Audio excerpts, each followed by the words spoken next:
ko'nglima deydi. Va bir gap aytajakman.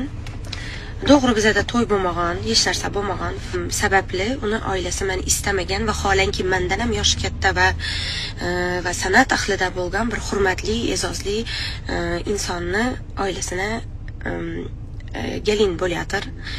Va bundan men xursandman, baxt tilayman. Haqiqatdan chin qalbimdan hech bir e'tirozlarsiz, chunki bizani hayotimiz, ya'ni ilishkimiz, bizani bir oilamiz, ya'ni ko'p keyin biz oramizda hattoki farzandimiz ham bo'lmaydi. Bu farzand faqat meniki.